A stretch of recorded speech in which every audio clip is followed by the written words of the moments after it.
Continuando nuestra lectura de este libro de física, cuarta edición, volumen 2, versión ampliada de Halliday Resnick Crane. Vamos a leer, este libro, no sé, son investigadores que lo hicieron, son investigadores de la University of Pittsburgh, Rensselaer Polytechnic Institute y Oregon State University. Si tienen oportunidad, pues cómprenlo. Si tienen oportunidad de leerlo, léanlo. Si tienen oportunidad, pues no sé, de escuchar esto o ver este video, si no tienen dinero, pues adelante. Dice capítulo 56. Física de partículas y cosmología. Comienza así. La investigación en la física de partículas suele llevarse a cabo en aceleradores en los que un haz de partículas que se mueve a velocidades cercanas a la velocidad de la luz y por tanto con energías cinéticas muchísimo mayores que sus energías de reposo, incide sobre un blanco que consiste por lo general en protones. En otros aceleradores es posible juntar dos haces de partículas de alta energía moviéndose en direcciones opuestas. Las colisiones de las partículas individuales provocan reacciones en las que se producen docenas o quizás cientos de nuevas partículas. Algunas de estas partículas viven durante tiempos inimaginablemente cortos, con frecuencia menos de 10 a la menos 20 segundos. Sin embargo, los físicos pueden rastrearlas y estudiar sus propiedades. Este constituye nuestro medio primario para aprender acerca de los constituyentes fundamentales de la materia. Los astrofísicos emplean un método muy diferente para develar los secretos del universo. De observaciones con telescopios y detectores sensibles a las radiaciones procedentes de todas partes del espectro electromagnético. Tratan de retroceder el tiempo para aprender acerca del universo cuando éste era muy joven y proyectar también sus conclusiones hacia el futuro para tratar de entender la posterior evolución del universo. Estas investigaciones forman parte de la cosmología, ciencia que estudia el origen y evolución del universo. Puede parecer sorprendente que hayamos agrupado estos dos estudios tan diferentes en un solo capítulo. Como veremos, las mediciones de los físicos dedicados a las partículas pueden informarnos de la estructura del universo en el instante inmediato a su nacimiento. Y las conclusiones de los cosmólogos pueden establecer límites sobre la variedad de las partículas fundamentales y las interacciones entre ellas. Si bien se encuentran en los extremos opuestos de la escala de las observaciones la física de las partículas y la cosmología, la física de las partículas y la cosmología van de la mano para proporcionarnos un entendimiento de la estructura del universo. Pues esta es la introducción al capítulo 56. Y ya entran en materia y dice 56.1 interacciones de la partícula. Existen decenas de miles de compuestos químicos de diversos grados de complejidad. El entendimiento de este enorme número de sistemas sería una tarea sin esperanza si no fuese por la simplicidad que subyacen en las 109 unidades entre paréntesis, elementos fundamentales de que se integran estos compuestos y el número relativamente pequeño de tipos de enlaces a través de los cuales pueden interactuar. Con objeto de entender la química, no necesitamos estudiar las propiedades de las decenas de miles de compuestos, sino solamente las de alrededor de 100 elementos junto con unos cuantos tipos básicos de enlaces entre ellos. De hecho, la tarea es aún más sencilla. Los 109 elementos conocidos pueden clasificarse en grupos con propiedades similares: gases inertes, halógenos, metales alcalinos, metales de transición, tierras raras, y así sucesivamente. Si entendemos las propiedades de un miembro de un grupo, podemos deducir las propiedades de los demás miembros de ese grupo. El mundo subatómico puede entenderse de manera similar. Sabemos que las 109 diferentes clases de átomos no son unidades fundamentales, sino que más bien se componen de 3 partículas diferentes: los protones, los neutrones y los electrones. Cuando tratamos de ir más allá, haciendo pedazos las partículas con una energía elevada y estudiando los desechos de las colisiones, véase la figura 1, nos encontramos con lo que a primera vista parece ser una complejidad que tiende a la de la química. Se producen cientos de partículas diferentes. Sin embargo, cuando buscamos cuidadosamente, hallamos que esas partículas pueden clasificarse en unos cuantos grupos cuyos miembros tienen propiedades similares.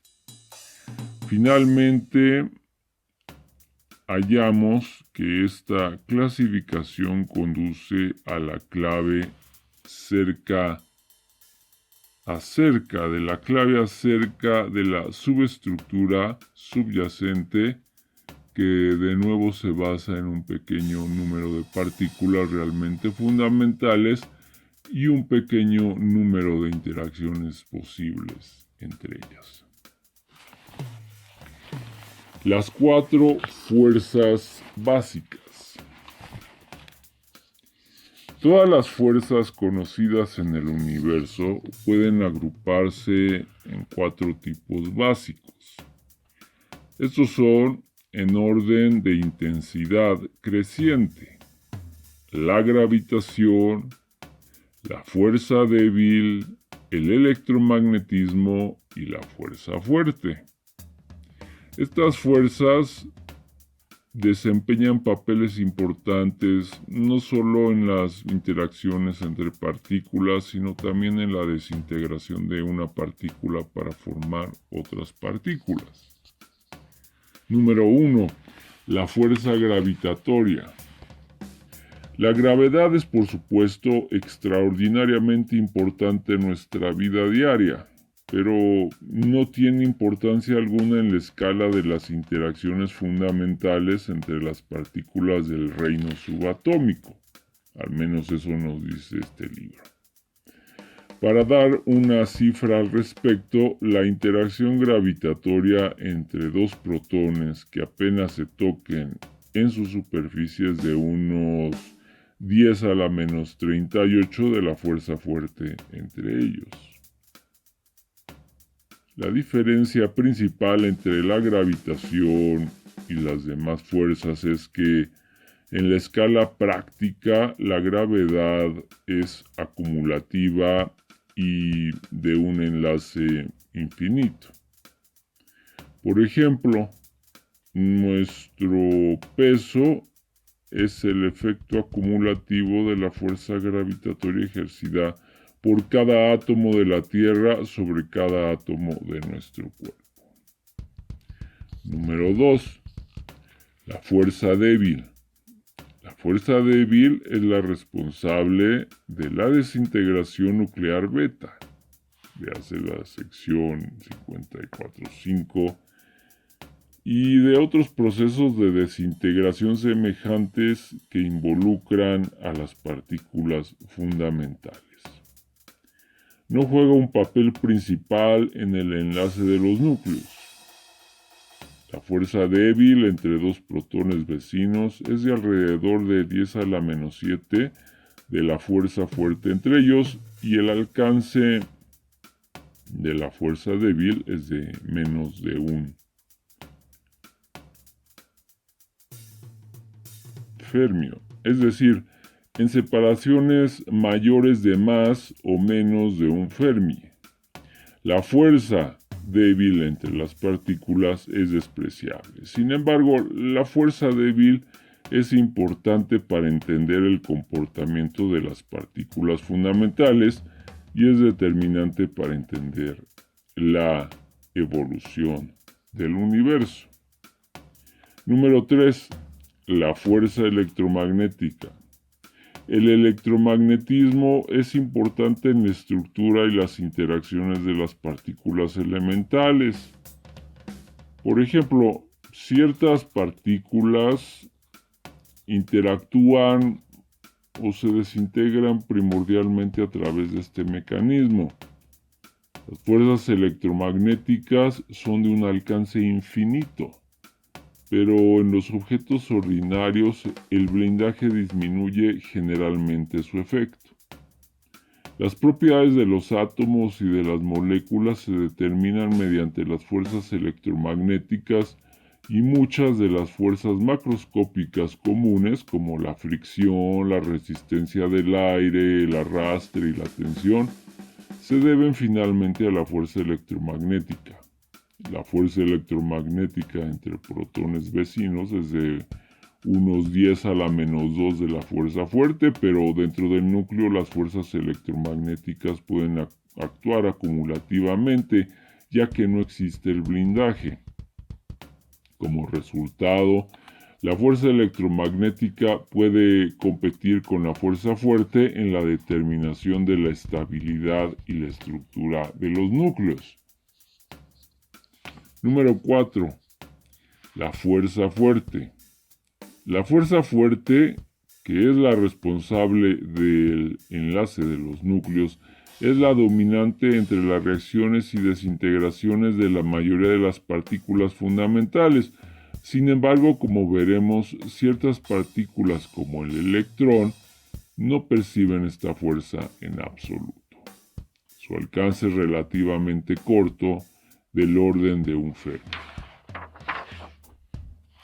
La intensidad relativa de una fuerza determina la escala del tiempo dentro de la que actúa.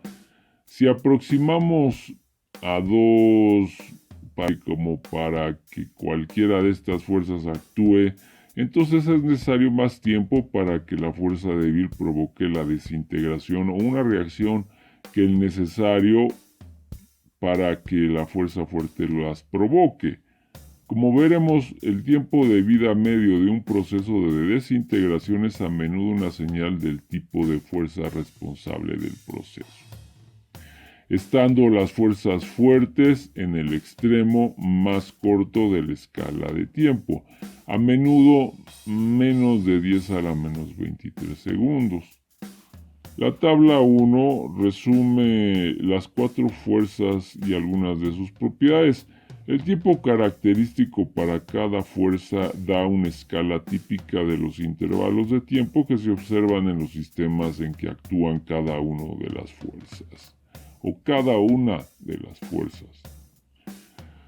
Usualmente, este es el tiempo de vida típico de una partícula que se desintegra a causa de esa fuerza. Unificación de las fuerzas. Uno de los logros culminantes de la historia de la física fue la teoría surgida en el siglo XIX sobre el electromagnetismo con base en los experimentos de Faraday y Ørsted, que demostraron que los efectos magnéticos podían producir campos eléctricos y los efectos eléctricos producir campos magnéticos. Las ciencias anteriormente separadas de la electricidad y del magnetismo se unieron bajo la designación común del electromagnetismo. Más tarde se demostró que este enlace era una parte fundamental de la teoría especial de la relatividad, según la cual los campos eléctricos y los campos magnéticos pueden transformarse uno en el otro debido enteramente al movimiento relativo del observador.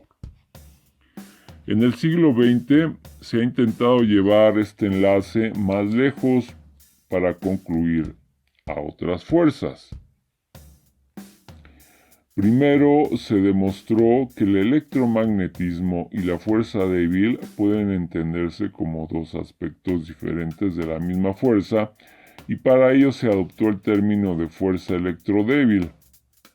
Si estudiamos las fuerzas de la partícula a una energía suficiente elevada, estas dos fuerzas se comportan similarmente.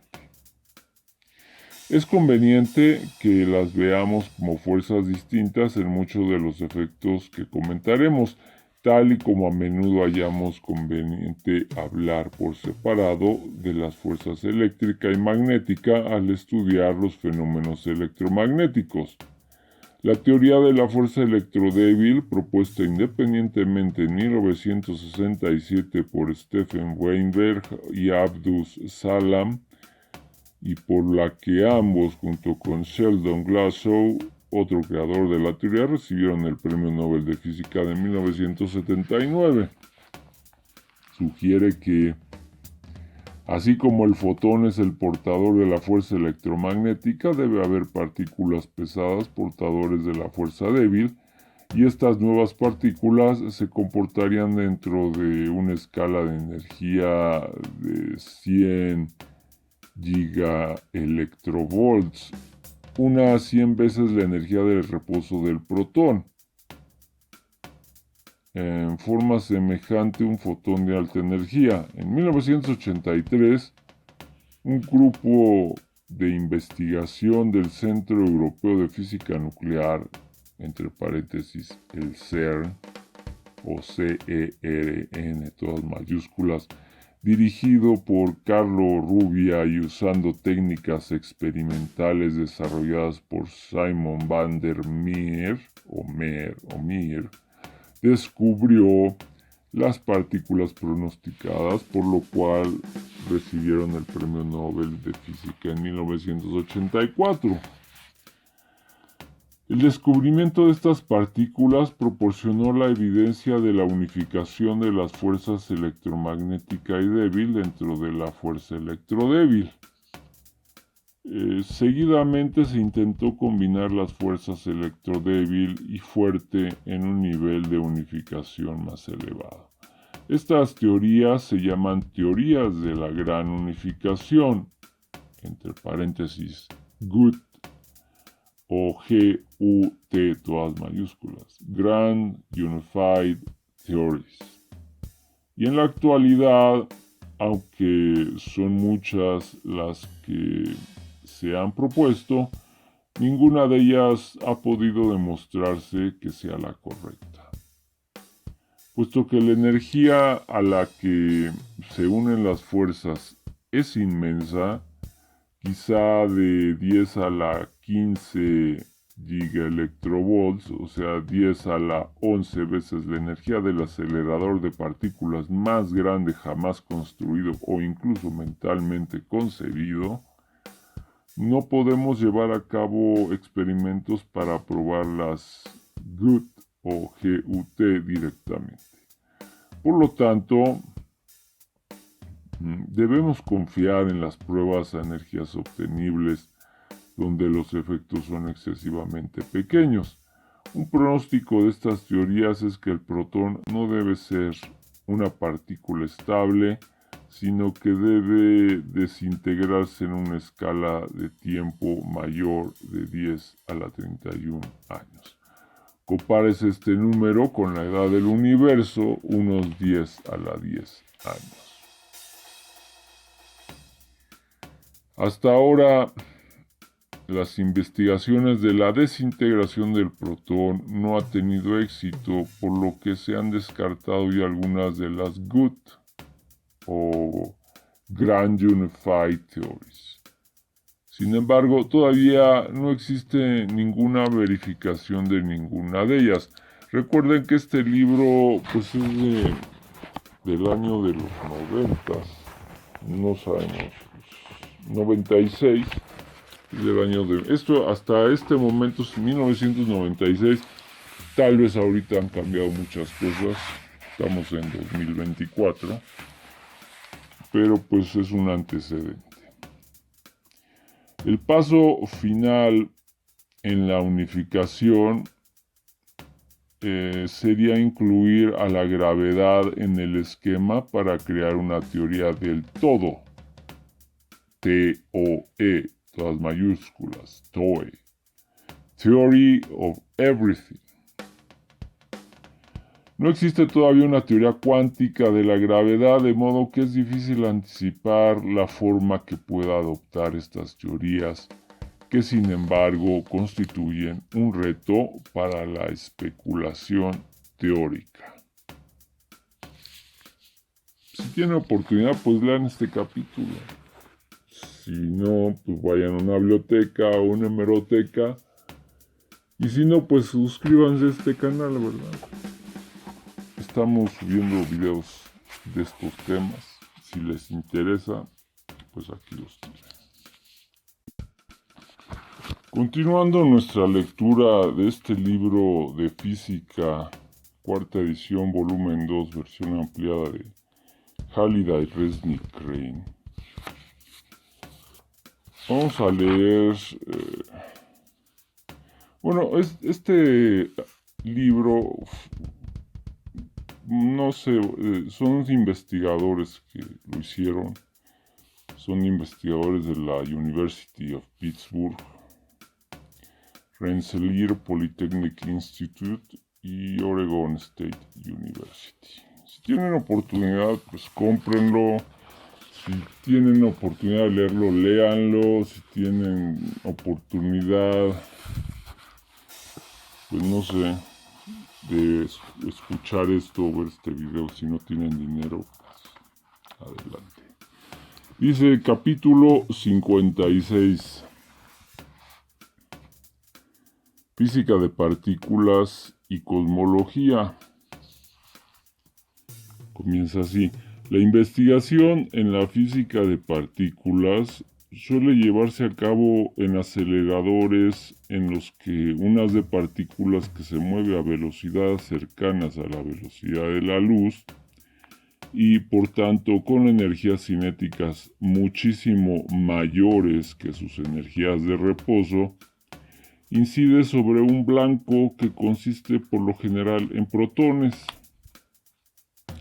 En otros aceleradores es posible juntar dos haces de partículas de alta energía moviéndose en direcciones opuestas. Las colisiones de las partículas individuales provocan reacciones en las que se producen docenas o quizás cientos de nuevas partículas. Algunas de estas partículas viven durante tiempos inimaginablemente cortos, con frecuencia menos de 10 a la menos 20 segundos. Sin embargo, los físicos pueden rastrearlas y estudiar sus propiedades. Este constituye nuestro medio primario para aprender acerca de los constituyentes fundamentales de la materia. Los astrofísicos emplean un método muy diferente para develar los secretos del universo. de observaciones con telescopios y detectores sensibles a las radiaciones procedentes de todas partes del espectro electromagnético. Tratan de retroceder el tiempo para aprender acerca del universo cuando éste era muy joven y proyectar también sus conclusiones hacia el futuro para tratar de entender la posterior evolución del universo. Estas investigaciones forman parte de la cosmología, ciencia que estudia el origen y evolución del universo. Puede parecer sorprendente que hayamos agrupado estos dos estudios tan diferentes en un solo capítulo. Como veremos, las mediciones de los físicos dedicados a las partículas pueden informarnos de la estructura del universo en el instante inmediato a su nacimiento.